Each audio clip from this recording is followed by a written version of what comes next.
like waving and calling out people's names and having long conversations with people and not rushing them past their stand are the ones that have that large following that come back every Saturday. In this episode of Voices from the Field, NCAT Sustainable Agriculture Specialist Omar Rodriguez talks with his NCAT colleague, local food specialist Molly Kirkham. Molly, who also manages the Dillon Farmers Market in Dillon, Montana, gives us a glimpse into the work required to make a farmers market operate smoothly and function as a place to connect within a community. She also discusses several important points for farmers to consider when evaluating whether farmers markets are a good marketing option for them. Let's listen. Hi, my name is Omar Rodriguez, Sustainable Agriculture Specialist with the National Center for Appropriate Technology, and I'm here with Molly Kirkham. Hi, Molly. Hi, Omar. How you doing? Could you tell us a little bit about yourself? I'm good. I actually also work for National Center for Appropriate Technology as my full-time day job. I'm a local food specialist and I run the Montana Harvest of the Month program in conjunction with Montana State University. And then I also manage the Dillon Farmers Market. So that's separate from my role at NCAT. This is my second year as the market manager. I work with a board of 4 people to run the small market. It's about like 10 to 25 vendors each week. We run 13 weeks in the summer. We start in late June and then we end in mid-September. And then we have like some jewelry, knits. We have some spice mixes, soap, baked goods, jam, prepared food, meat. We actually do allow raw milk and yogurt. And we have produce too, but not a ton of it because as a lot of Montanans know, Dillon is very cold. So a lot of haying. So a seasonal market that runs just a few months out of the year. Could you tell us just kind of generally what your role as a market manager is? Like, what do you do behind the scenes? Yeah, so when I was originally hired, it was for like a more of a market master role. And the difference between manager and master, in my understanding, is that the master is just more day of responsibilities, and the board takes care of marketing, social media, emails, going through applications, applying for insurance, and all of that. But when I started, since I had some experience in the local food scene in Montana, I just took over more as a manager. So the most obvious role is like the day of logistics. So our market goes from 9 a.m. to 1 p.m. I show up around 7.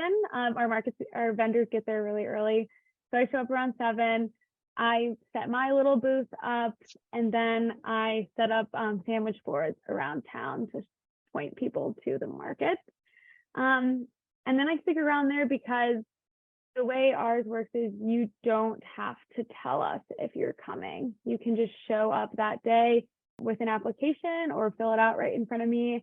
And odds are we'll get you approved and assign you to a spot. It is important that I'm there and that people know that they can come find me because the way we set it up is different from a lot of other markets I've worked with.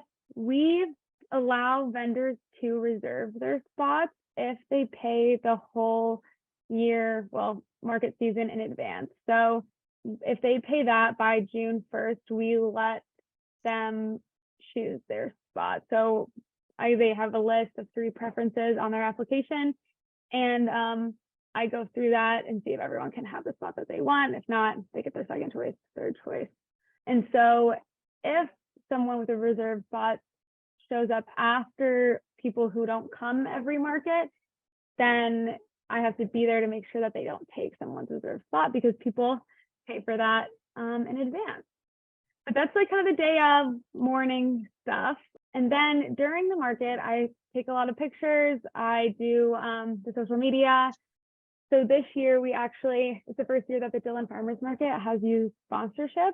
So we reached out to community members and businesses asking if they would commit $250, so pretty small, to the market in exchange for their logo on our posters on our website, and then also a targeted social media post. So during the market, I like to try to get my market work done.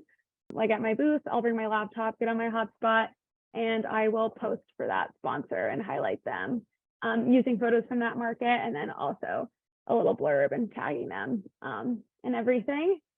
So yeah, day of logistics, then social media for sure, Facebook, Instagram, and then some of the other things that like pre-market starting that year, like pre-season, that vendors maybe don't see is that sponsorship, recruitment, and management, working with those sponsors, getting the word out, and then also promoting the market via ordering merchandise.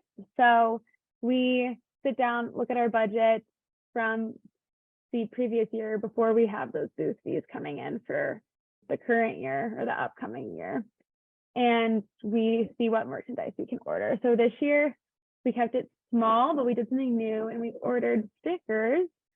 So they're super popular right now, and also free marketing. So we used to have shopping bags, and in order to become a vendor at the Dillon Farmers Market, you have to be a member.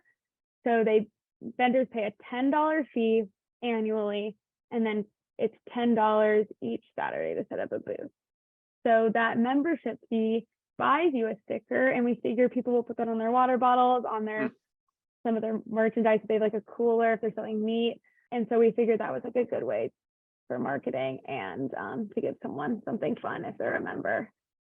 And then also there are some other behind the scenes stuff online, like updating listings. So Montana really tries to promote their markets. So we have Abundant Montana every year that needs updating. There's a database with all the local food in the state on Abundant Montana. On the Google listing is important.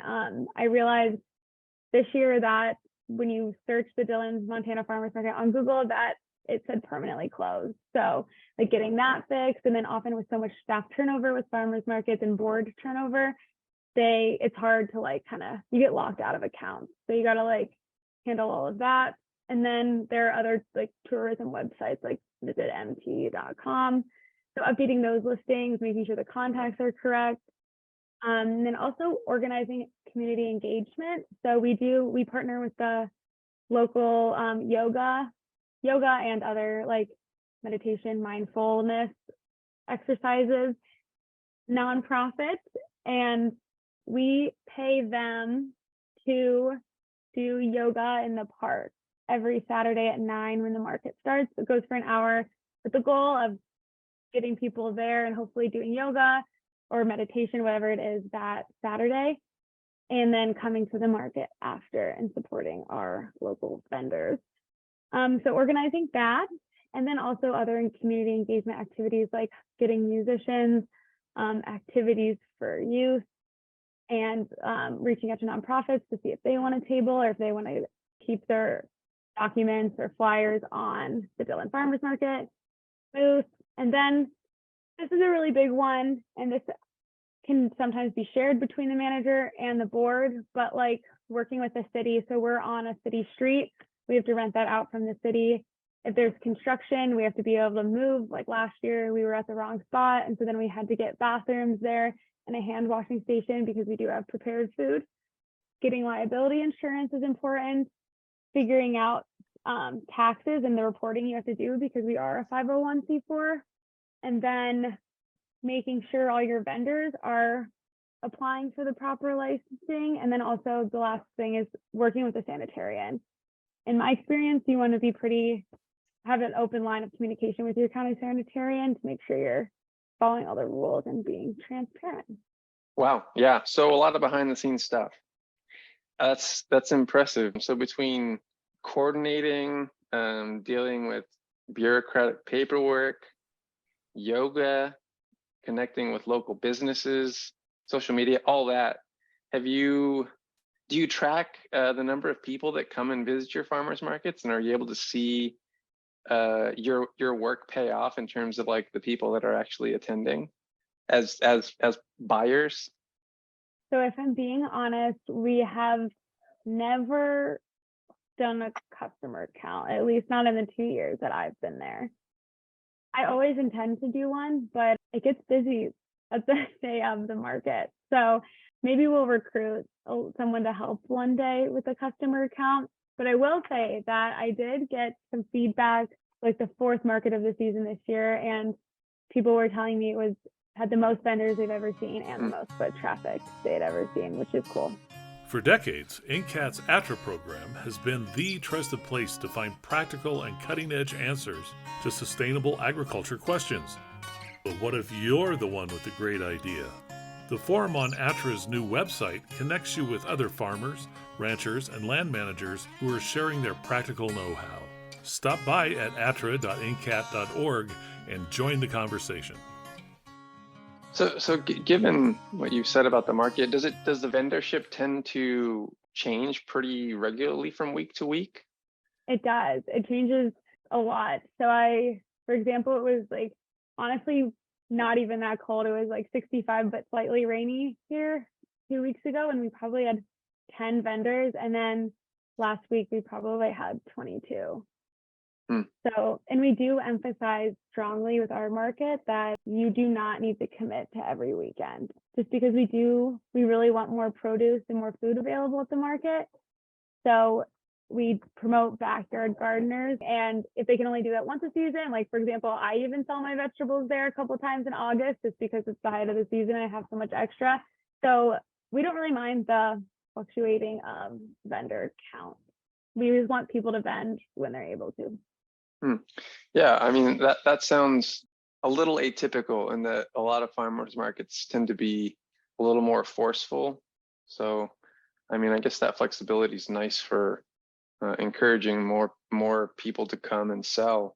But in terms of vendors that are interested in getting into new markets and things like that, what sort of kind of information might you have or give to someone who wants to get into a particular market that may be a little more impacted?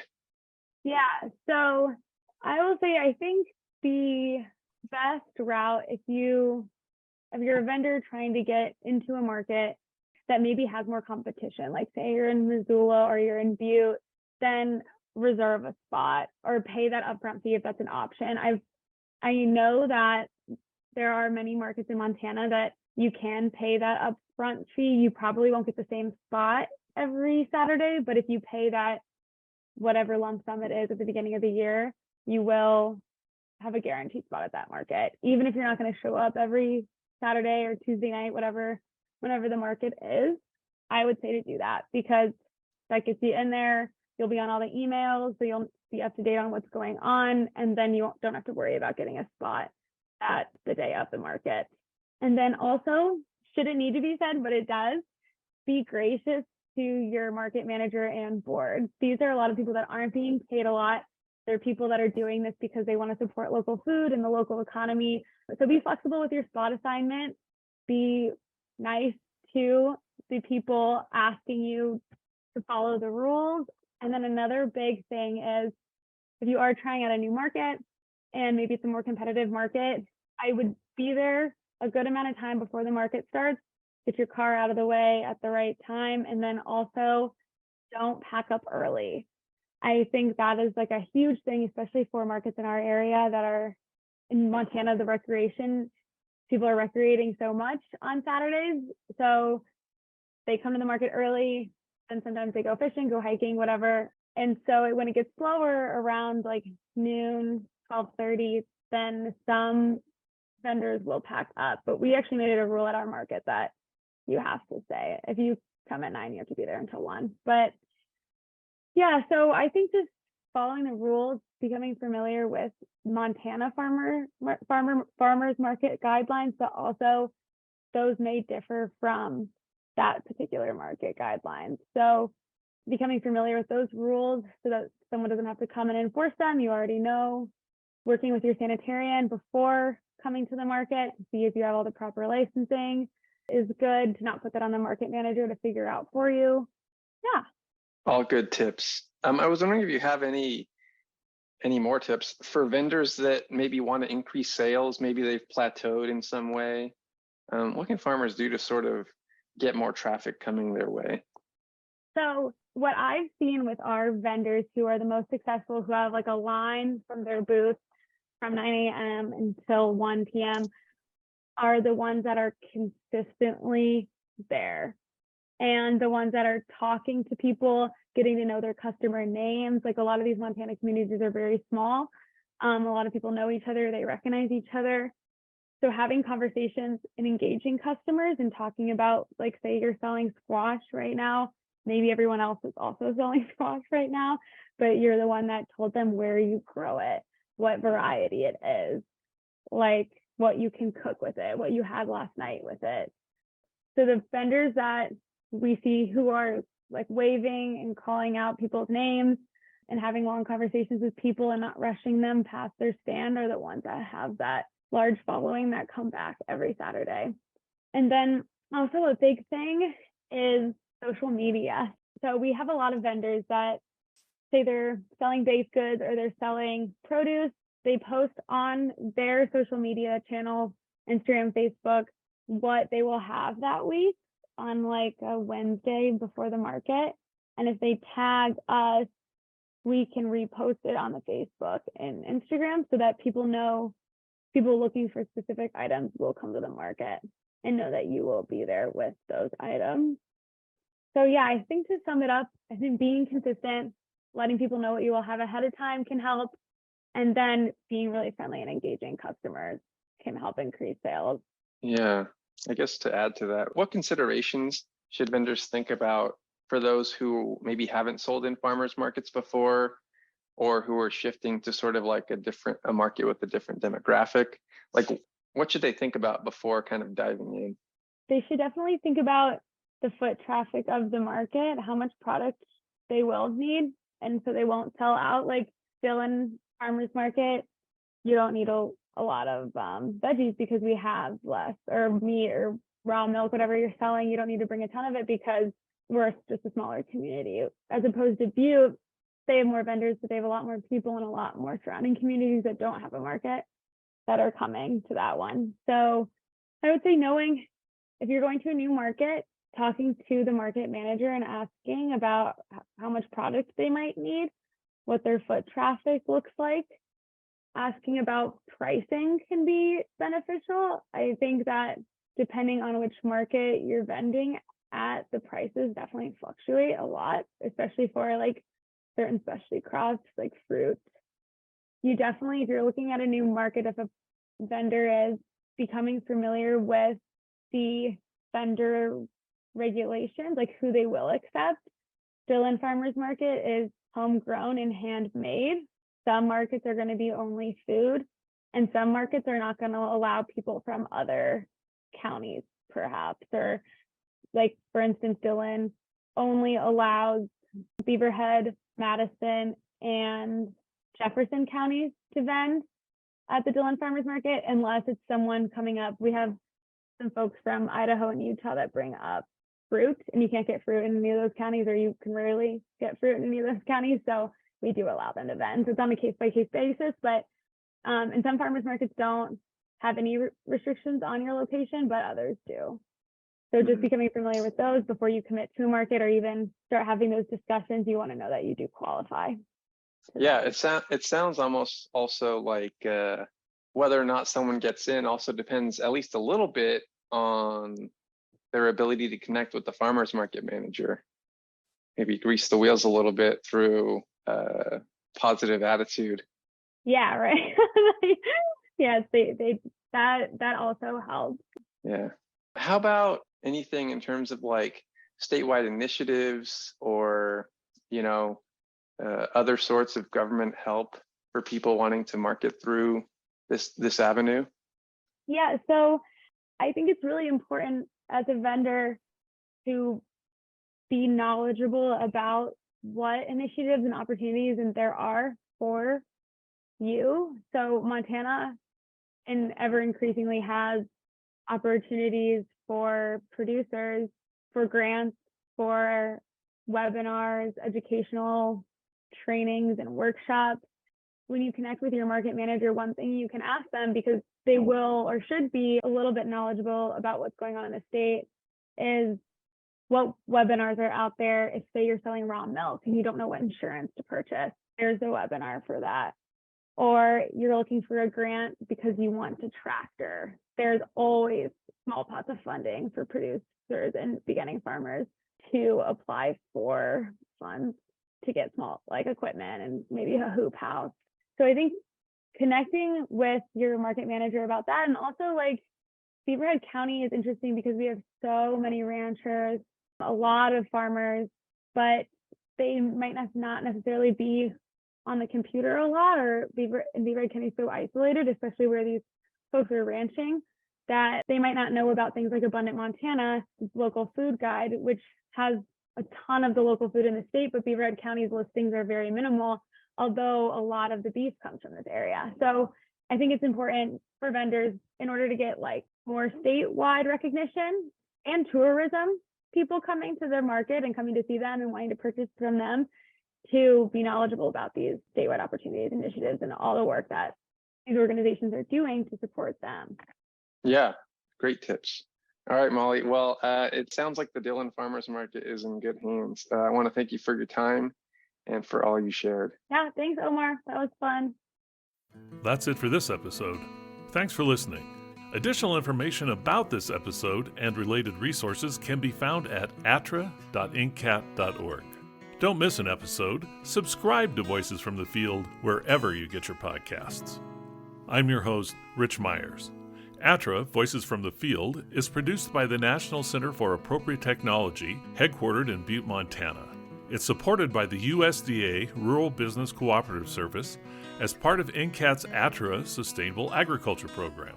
Any opinions, findings, conclusions, or recommendations expressed in this recording are those of the participants and do not necessarily reflect the views of the USDA or NCAT. We'll catch you again next week, and until then, keep on farming.